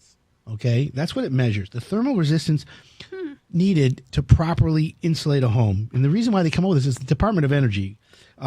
They have required R values based on the climate where you're at and the heating and cooling around your house. So Okay, so there's going to be different R values for Michigan yeah, and it versus fluctuates. Arizona. Correct. And it Interesting. fluctuates That makes sense. based on where your house is. For the attic and the walls are different R values. Oh. So R49 for your attic. But I always say R60, and we'll talk about those two in the attic. And Okay. then in the walls, it's R13, R11, or R19. You really can't get more than R19. Some people say, I get R21, but it's really hard because you have to have a thicker wall. A 2x6 wall done right, maybe you get an R19. But again, that's where you're at. So R49 is what they want for Michigan. I say R60. R49. Yeah. Okay. But here's the thing. R49 is about 12 inches to 16 inches. Okay. R60 is it's like 18 inches. Now, Oh, so it's the next step up. correct. Okay. Here's the deal, Sarah. If somebody out there wants insulation in the attic and they pop their head in the attic and they already have insulation, what do? Take out what's there? No. They add to it. Leave the existing insulation there, okay? And then what you do is you put your new insulation over it. Now, if you've rolled insulation in your attic, which is fiberglass, and they roll it out, that's okay. If you're going to roll new stuff out and you want to do it yourself, roll it perpendicular to the old stuff. Oh, interesting. Just don't block the soffits. And you need what they call baffles to keep the airflow pocket so that the insulation doesn't block the airflow. We talked about airflow So earlier. I took out the old insulation that was in my new project, and I put in new insulation. Okay, well, that's okay. You should have left the old and gone with the newer on top of it, and you have a better R value. Well, I think there was a fire there, so it was covered in... Schmutz? Yeah. A lot of schmutz. Mm-hmm. Fire. Does it smell like smoldering wood? Yeah. Did you do anything to get rid of the smell? There was actually no smell in the house itself, but once I was in that portion of the attic, you could smell it for sure. Well, you should have sprayed it and encapsulated it. They have a thing called kills that would spray, it would cover the wood, the char, get rid of all the smell. Just a little tip for you next time. Next time you do any renovations, I think you should call someone who you trust. I shouldn't do it myself. Well, I'm not going to tell you what to do yourself. You're an independent lady. So what does it cost? Do you know what insulation costs? It's literally inexpensive. I don't know the cost of it other than just running to Lowe's or Home Depot, grabbing the big Pink Panther roll and calling it a day. Yep. So other than that, I don't know which one is going to be the best bang for your buck. I've heard the blowing in. Yeah, well, best bang for the buck, cheapest is fiberglass. Yeah. And by the way, there's nothing wrong with it. If it's done right, you're good. Upgrading to cellulose is the way I recommend. And then foam, if you want to spend the big bucks. And then foam is done great if it's done right. We have a great couple of insulation contractors on Hired Done. One of them is Dana Insulation. Oh, yeah. They've been around forever. Yeah, they're an East Side company. So if you have a question that Google can't answer and you want to try and ask us this morning, 248-539-9797. We're open for texting. Text us your question. Also, today is Shout Out Saturday. Any essential worker, law enforcement, whoever out there is listening, you're a contractor, you're driving right now, you want to get a shout out, text us your name and your company. We'll give you a shout out, 248-539-9797. And of course, if you want to see Sarah, go to Facebook Live. You can check her out. And you can also say hi to me. And we can have some good times this morning. So insulation's pretty cool. So Sarah, what do you think the trends, let's talk about trends in 2021. And I have an idea because I'm doing a little research on it, but people stay at home in 2020. We want to forget 2020, right? Yeah. We want to forget what's going on right now in the world. Suicide weekend, some crazy crap, 10 days of darkness coming up, whatever, right? Mm-hmm. But moving on past the 20th, what do you think some of the most important or most popular home improvement projects are going to be? Because so many people are at home still and the homeschooling and the home office, I think that we're still going to see trending to creating more space. Like we talked about before, whether that's making an office space or a school space in your dining room, creating that extra bedroom into an office or the kids' schoolroom. I have an idea. Yeah. What if we made Zoom rooms? Like home office, we do like a fake Zoom background. Like we'll create like we'll do a bunch of them and we print them out and people can hang them. Like that is great. You know what I'm saying? Like those, what do they call those walls? Oh, like the mural. Yeah, mural. Yeah. And we can have a library theme. I thought this is a great idea. All right, we're going to take a quick break. 248-539-9797. You got a question that Google can't answer, you want to shout out, or you just want to join the conversation with Sarah and Adam. That's me. We'll be right back. This is the Hired Done Radio Network.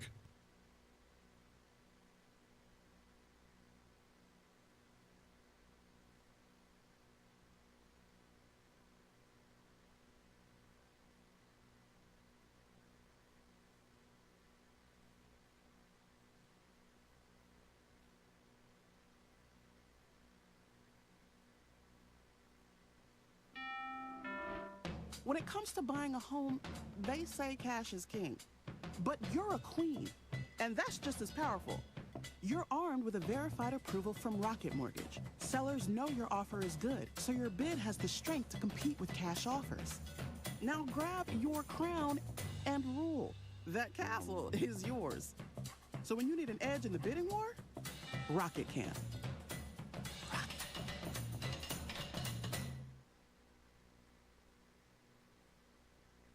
What you don't know can hurt you. HiredDone.com. Hi, I'm Adam Helfman, home improvement expert from Hired Done. I always hear from homeowners who like to tackle projects around the house themselves. That's why we've put together this Do-It-Yourself series to help you next time you're ready to embrace your inner weekend warrior. Hope you enjoy the video. Hi, my name is Jeff Schleining. I'm with EverDry Waterproofing. And what we're here to do today is to take a look at a basement and help you understand some of the things that you can look for in your own home to tell if you maybe have a moisture basement problem. One of the things that we do look for are cracks in the foundation. As you can see, this is a poured wall foundation. And what we have here is a vertical crack that goes from the top of the wall all the way down to the floor. What we like to do is look for what we call the signs of moisture. Now, I don't know if you can see it, but I can see stains coming out of the crack that indicate that there's been water leaking from this crack. Now, some people think cracking is normal. You know, a foundation person pretty much thinks there's nothing normal about it, okay? Like, for instance, you can just, I shouldn't be able to stick something into a crack and have it stay there. That's not good, okay? Now, is this house falling down? Absolutely not, okay? You know, a lot of different things cause cracks like this. Could be construction. It could be pressure from the outside, pushing on the wall. There's a lot of different causes. But what we do know is once that you have a crack in the wall, they can continue to get larger. Water can come in. You can get bugs through them. And more importantly than that, you know, that's where the moisture starts to come in that can lead to things like mold, mildew, dry rot, rust, and things along those lines. What I have here is just a standard moisture meter. What it does for us is helps us find areas of excessive moisture. Okay, so if I stick this to the wall, of course we're going to find moisture. That's not a problem. Okay, it's just when it's really excessive. All right, so right here, it's reading between 50 and 70% moisture. As I get higher on the wall, it's much lower. But once I get below the soil or ground level where there's earth pressing on the wall, it starts to pick up moisture levels.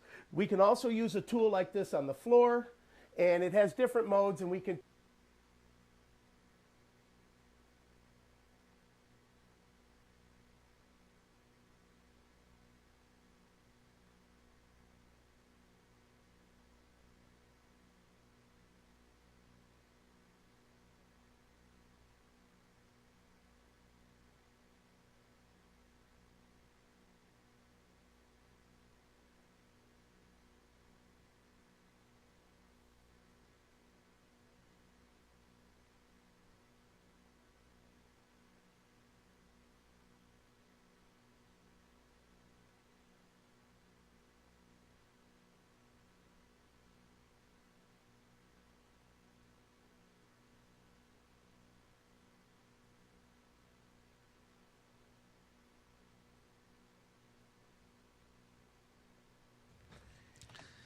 Welcome back. This is Hired Done. My name's Adam Helfman. Sarah Sell's in the co-host seat this morning. Welcome back, Sarah. Thank you. It's Shout Out Saturday, 248-539-9797. If you are a essential worker, contractor, law enforcement, EMS, whatever, fire, we'll give you a shout out, or a contractor, of course. Cabinetry by Betterbuilt in Mount Clemens is listening. Shout out to them. NJB Construction Services, kitchen and bathroom modeling. Pretty cool. Jason, local locksmith, Downriver Locksmith, listening as usual. Thanks again, Jason, for tuning in. Sarah, you got some too. You got a few of your friends? Yeah, I have Courtney and Becky at Ascension. Thank you for being an essential worker. And Tiana and Billy, thank you guys for being such great clients. Yeah. And by the way, if you have a question this morning that you want, a home improvement question, text us 248-539-9797. Sarah, we just got one that says, recently I had a high-efficiency furnace installed. Okay. The tech advised me to leave the fan on continuously. I always thought to leave the fan on automatic setting. Did some research online and see that there are pros and cons to both. Which is better value-wise and less stress on the furnace? Thank you for your time. Greg in Westland. Wow. So that's really interesting. I just had an inspection last week, new construction house. And now it is code to leave the bathroom fan running on a new construction on a crawl space. And the inspector disagreed with that and said the same, that there's pros and cons to leaving it continually running. And they said it's actually to make it more green and more efficient by constantly. You're talking about the bath fan in the bathroom. Yes. Okay, that guy doesn't know what he's talking about. We're gonna. Yes. I'm not going to And that's correct the you. second new construction that has that. Okay, no, listen. The continuous fan for the furnace is different than the bath fan, but it does Correct. affect air in the house, and we'll talk about the science between that because it does affect makeup air. However, let's answer Greg and Westland's question. So my advice has always been to homeowners on a high efficiency furnace with a digital setback thermostat is to keep the fan on, not auto. And here's why. Really? Yeah.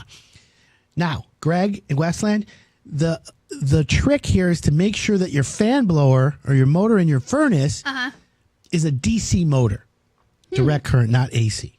DC takes less energy, and once it gets up to running like a hamster wheel and it gets into its speed and goes fast, it uses less energy over the long term, but keeps the air flowing. Now, if you want better air quality in your house, when you have the fan on, it's always circulating the air. Yep. So it's taking the air and scrubbing it through the furnace filter Right. and cleaning it. So always having clean air is better than not.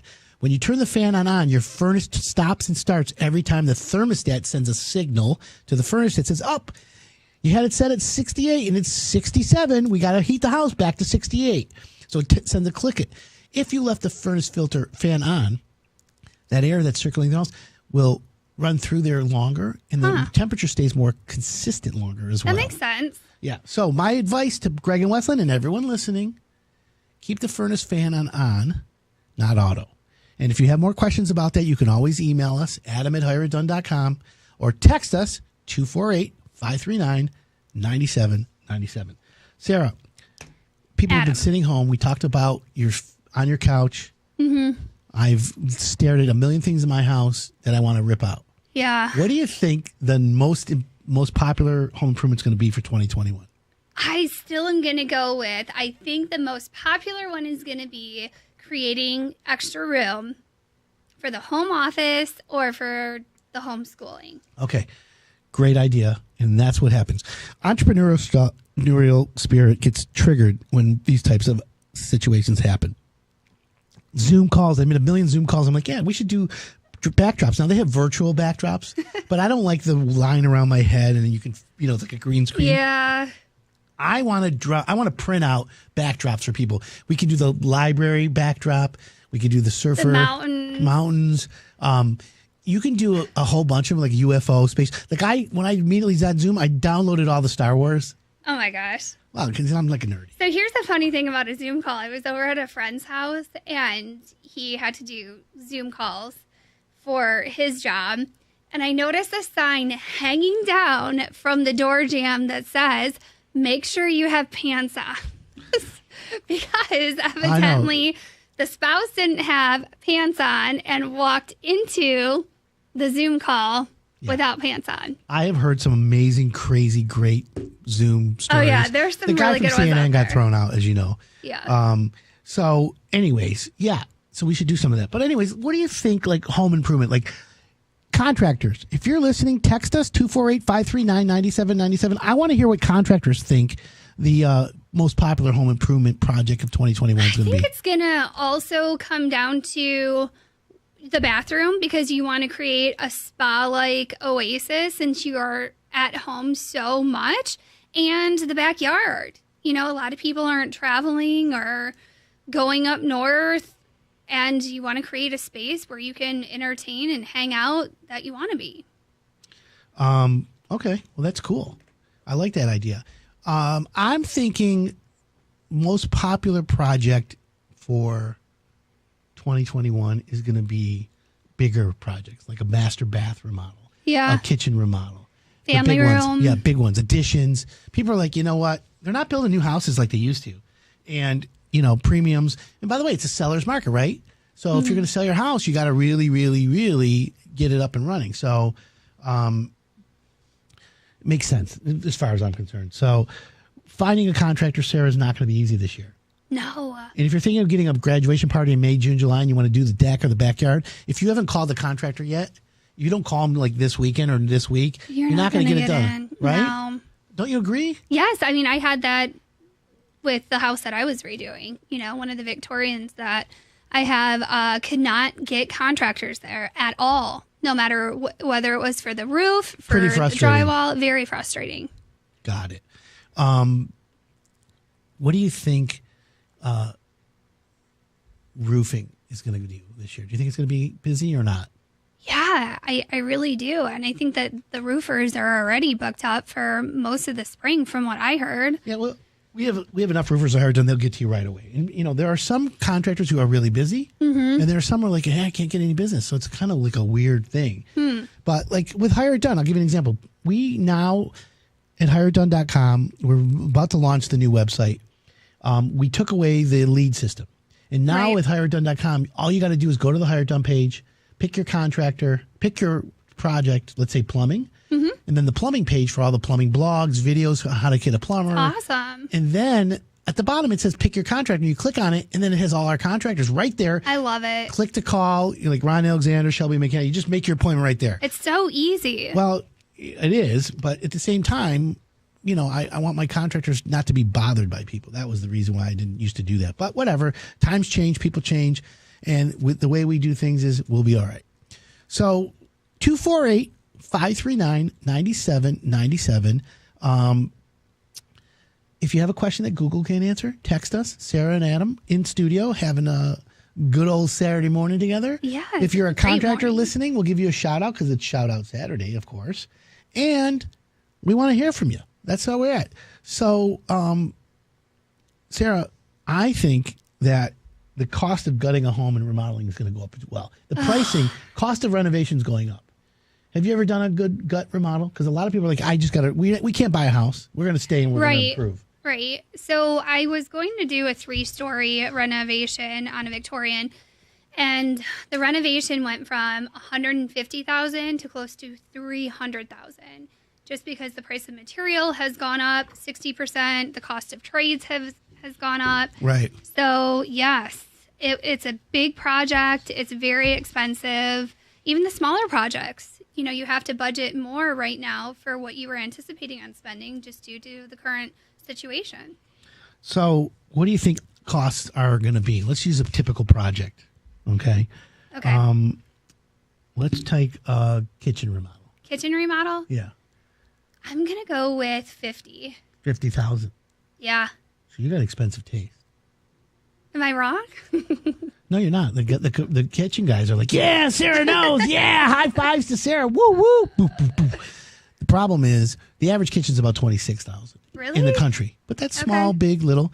The guys around here that Hire Done usually is, they're about 40, 50, 60,000 on an average kitchen. Okay. But remember, there's a wood cabinets, it's granite tops, it's new stainless steel appliances. Yeah. We got a lot going on there. So I'm literally thinking, yeah, we're going to be okay.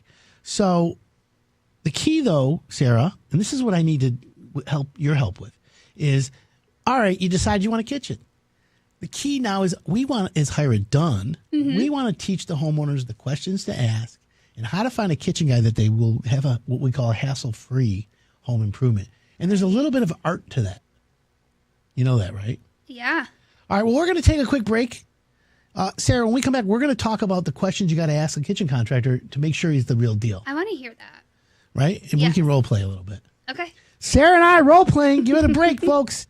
We'll be right back.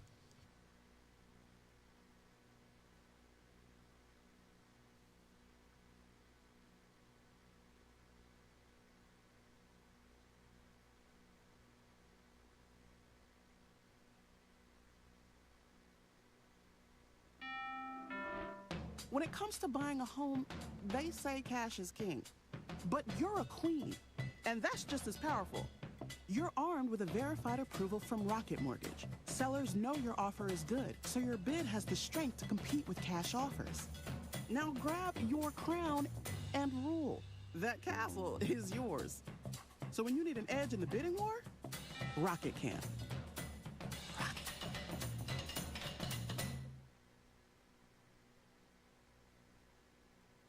Hey everyone, it's Adam Helfman from HireItDone.com. So you've got a roof leak, now what? Well, let me tell you what you need to do.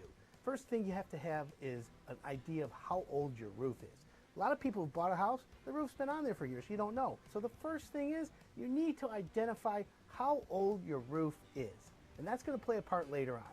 So if you've had your roof done by a previous contractor that you know, reach out to him and ask him how to make a warranty claim or have them come out and inspect the roof and see if they can fix the leak right then and there.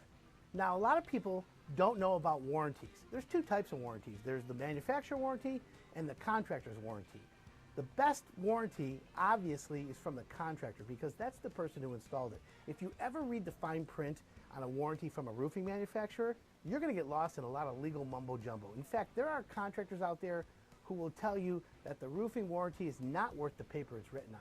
So my opinion and from my experience, it's better to go to the contractor who installed the roof and ask him about his warranty. There's where you're going to get the faster and quicker service. So what happens if your roof doesn't have coverage from the warranty? What do you do now? Well, that's where you call a roofing contractor who should be certified by the manufacturer, who can come out and assess the damage and also provide you with a solution. Not always are they going to say that you need a brand new roof. They may say it's flashing or they can replace a few shingles. So you've got to ask the roofer before he comes out, do you do roof repairs? That's an important question. So most homeowners, when they have a roof leak, in the back of their mind, they're thinking, oh boy, I think I have to replace my whole roof. And that's not a small investment. A roof is quite expensive. So if you do need a new roof, you need to make sure that you know that you really do. Are your shingles worn out? Are they curled? Are they old? Are there missing granules? Are there bald patches on your roof? Those are items that you need to look for to make sure that you really do need a new roof. Now, if you find a great roofer and he gets up there and shows you pictures and walks you through the process of a new roof, you'll know right away if you need a new roof. So if you find a leak in your house, guess what? It's pretty simple. You can leave a comment below or visit hireitdone.com. Click on Ask Adam. I'll personally answer your roofing question. And if you think you need a new roof and you want to find great contractors, hireitdone.com has the best roofers in the business. So remember, the best roof is the one that's installed properly. What you don't know can hurt you. HireItDone.com.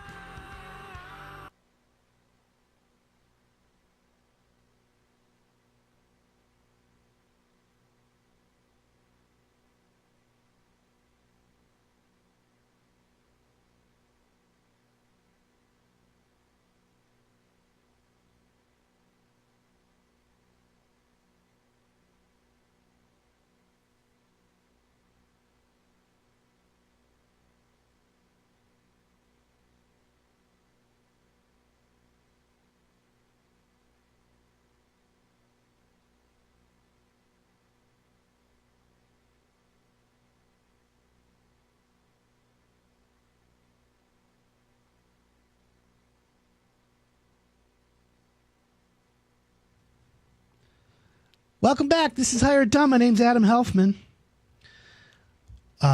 We got Sarah Sells in studio. Good morning. That's right. Say it again. Good morning. Yep. Let's see. Sarah needs her own segment if she's going to co-host. Something like Realtor's you. Corner. Something You where guys she are can take sweet. the ball and run with it, highlighting her expertise. That was funny. Sarah says 50,000. You say, whoa, that's high. The national average is 26. Then you say your guy's average is 40, 50, 60. So Sarah pretty much nailed it. Thank you. Wow, Sarah, you're just a winner. Maybe I should just work for you. All these people want to know You know you have what? so much knowledge and Adam, expertise. I've done too many kitchen remodels in the past 5 years, so I have really? a pretty good idea. How many is too many? 3.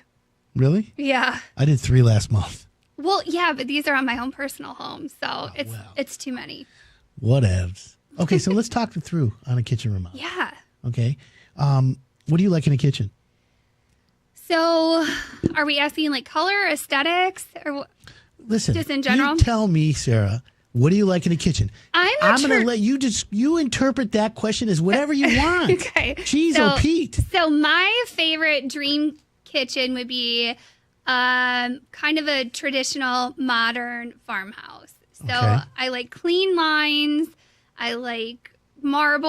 I like granite, a dark floor, lighter cabinets, stainless steel appliances. Okay. I gotcha. So you're into that. Or going the other way, I like white and black for a more farmhouse look. Okay, well, now you're losing me. I know. All right, I have a question for you. Okay. Let me ask. Yeah. Why do you like marble tops? There's just something that's timeless about marble, whether you use it on the floor, whether you use it on your countertops, the wall, tile. There's just something that is forever about marble. I gotcha. Well, marble stains. You spill wine on it, it stains. Yes. Spill olive oil, stains. You got greasy fingers, it stains. But sealed properly, No. haven't had that issue. No. Granite and quartz sealed properly. Marble, forget about it. Now, I have guys who can polish your marble. Well, I'm talking And about get on all- the floor. I don't like marble. Oh, I'm talking about countertop. Oh, I don't like marble countertops. Okay. What about cabinets? What do you like in your cabinets? White, shaker, like everyone else? Not necessarily shaker, but I can tell you what I don't like is I don't like store-bought cabinets because what I have found out with my own experiences is you get what you pay for. So I prefer Okay, you custom-built get what you pay for. And sometimes, Adam, I've noticed that you can actually get custom-built cabinets that are similar or on par, close to the same price as what you pay for at Home Depot or Lowe's. Okay. We call it big box stores. Okay, We never want to name them. sorry. They're like people we just say we can't mention their names. Unmentionables. Yeah. Anyways, 248-539-9797. You want to give us a shout out? You have a question for us today? Sarah's in studio. We're talking about kitchen remodeling. So here's what my opinion of cabinets, Okay. in case anyone wants to know. So, or anyone out there thinking of doing a kitchen remodel, I'm going to tell you right now, there's some great cabinet companies out there. Yes. There's great contractors out there. I know the best. And they can give you a good, better, best, right? Mm-hmm. But I'm going to tell you that your plates, your pots and pans don't give a hoot on what kind of wood they're on. If it's MDF or 3/4 inch matchbook plywood, they don't care. This is true. So I'm going to say emphasize a door, the right cabinet door that you really love, and Yes. don't worry about the cabinet box. Now, my high-end guys like Tom Inger, Matt Hatz, or Jim Segge, they're going to be, oh, no, Adam, you got to have matchbook size. You got to have dado and, Yeah, dovetail yeah. and Blum, self-closing, blah, blah, blah. Okay, you do want to have self-closing drawers. However, That is nice. my opinion is spend the money on the door and nice hardware. And I the agree. box, if the good contractor installs the box and hits the 2x4s on the wall, you got nothing to worry about. Because cabinet manufacturing true. has evolved. And so anyways, my point is you don't have to spend the money on it. Spend the money on a good countertop. And by the way, stainless steel appliances is the way to go. I just put in a $14,000 refrigerator. Okay? Sub-Zero. Beautiful. Yes. Then I They put are. custom panels on it. The custom panels were $2,500. Yep. And then in the center of the custom panel, we cut it out and we put in this antiqued glass mirror. That was another $1,000. It's beautiful. Okay, though. so that's $3,500 plus 14. It's $17,500. Now, no, we're not done. Wait. Then she ordered. This is the condo you saw in Birmingham. Yes. Then she ordered solid brass handles. So one for the freezer door, one for the double door refrigerator, and then for the freezer. So it's 3 handles. It was We're like at- a piece of art. We're at This refrigerator $18,000. was like a piece of art, I Right? have to say. And it's It's beautiful. I can't wait to put Diet Coke in it. So, but I'm just saying, there's all kinds of, but you can get stainless steel appliances, Gen Air, and a gas cooktop done right is the way to go. Yeah. Now, I like to accessorize my kitchens, and like I want a pizza oven, Ooh. right? I'm doing a pizza oven outdoors for the spring. Oh, I love that. Right? Mine's from Italy. It's already ordered. That's awesome. It's already purchased. Let's just say that. I have to do some stonework, but I'm getting a real one, and it's gas and wood, so I can heat it up really quick. But then I can put the wood in there and do my own. Yeah, Ooh, you that have sounds no. awesome. You're gonna call me Chef Healthy, Okay. right? 248-539-9797, or you can check us out on Facebook right now. Sarah and I are Facebook Live having some fun today. We are. Rocking it out, Sarah. Good for Yeah. you. I'm happy that you're here. I'm happy too, we finally. yeah, right. We had to like twist arms to get you in studio. Well, and Thank I God- appreciate that. Thank God your COVID test came back negative. I was all worried, right? Yeah. Meanwhile, I got to give a shout out to Ryan. He's listening and loves my Pokemon shirt. By the way, I'm 52 years old, but I love Pokemon. My son, I use him as a front, who's 20. Yeah. Oh, it's for my son. BS. I have the You're Pokemon like, no, it's collection. for me. I got to buy this first edition from this guy. And anyone who has Pokemon, let me know. I'll take them. You know what, Adam? I bolstering never my got collection. into it. I don't know anything about it. Right. You'll have to educate me on Pokemon. Yeah, it's all good. It's all good. Anyways, so what else is going on in your home improvement list, Sarah? What do you want to do this weekend? You going to go look at more houses? You going to get, what do we So I have showings all afternoon today. And then on the house that I'm working on that needs to be finished up, trim, carpet in one of the bedrooms. We're down to like the nitty gritty. I have to pick a stain for the stairs. I just had the stairs redone. I have to decide if I'm going to stain or paint the stairs. Gotcha. Well, there you go. Yeah. You give it out. So that's a good point. So now that you've got the kitchen, the question is you finding the right contractor? You got to, can a general contractor do a kitchen? Yes. Can a kitchen and bath contractor do a kitchen? Of course. So is there a difference? Of course there is. My advice to homeowners doing a kitchen is find a kitchen and bath contractor at the very least. Mm-hmm. If you have a general contractor who does a room addition stuff, they do kitchens just as well. Yeah. The key is asking them, okay, the design process, how long the job should take. Because a lot of times the custom kitchens are 12 weeks now. With the COVID and everything, you're going to order them today. It'll be 3 years. No, 3 months. It took me weeks and weeks to get my appliances in, Adam. That used to be, an in-stock thing. We could just go to any big box store and just pick out appliances. Now any appliances, you're looking at weeks and weeks until you can get them in. Yeah. So it's 12 weeks on average. And then they've got to come in and install them. So there's a whole process. So getting a kitchen could take 6 months. Did you know that? It could go as long as 6 months. That's pretty frustrating for anybody out there. Yeah. So I would like people to know that, hey, finding the right contractor is important. And by the way, my guys are already building in their pipeline right now. So you better act quick. Now, Is there a problem going to a big box store getting cabinets? Of course not. No. But again, it's more about the installation. So you got to be careful there. I've done it. We've done it for several different projects in our houses. Well, that's a good thing to know. Yeah, there's nothing wrong with it. Okay. Well, there you go. So if you want a contractor, just go to hiredone.com. Click on it, the Adam thing. We don't have the contractor page up yet because we're redoing the whole website. And literally the website's on fire, dude. It's so good. It's going to be so amazing, Sarah. And by the way, we have to get photographs of you. So I need you to get on that bandwagon first. Sure. So you have a question this morning, 248-539-9797.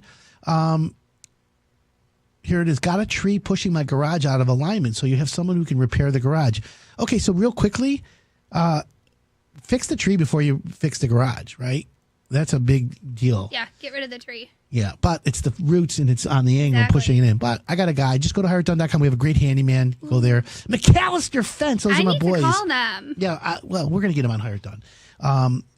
So we like Pokemon too, McAllister Fence? Even better now. See that? See what we're talking about? I like Pokemon. Do you like Pokemon, Sarah? I don't know anything about it. You're going to have to educate me on Pokemon. Okay, Sorry for all the fans out there. I don't know anything about Pokemon. Okay, well, you're going to have to learn because we're going to teach you. You're going to have to pass. By the way, you're going to have to pass a test. I'm going to give you some homework. And next week, I want you to pass a test. Okay. We're going to give you a home improvement test. All right. Let's do it. Everyone's going to have to tune in next week. Click like on the Hire It Done page, folks. And by the way, Sarah, 2 hours is up. It is? No way. Thank everyone for listening. Thank you guys so much for listening and for all the support. It means everything to me. All right, folks, another great kick butt radio show. My name's Adam Helfman with Sarah Sells in his house. We'll see you again next week. Thanks for tuning in.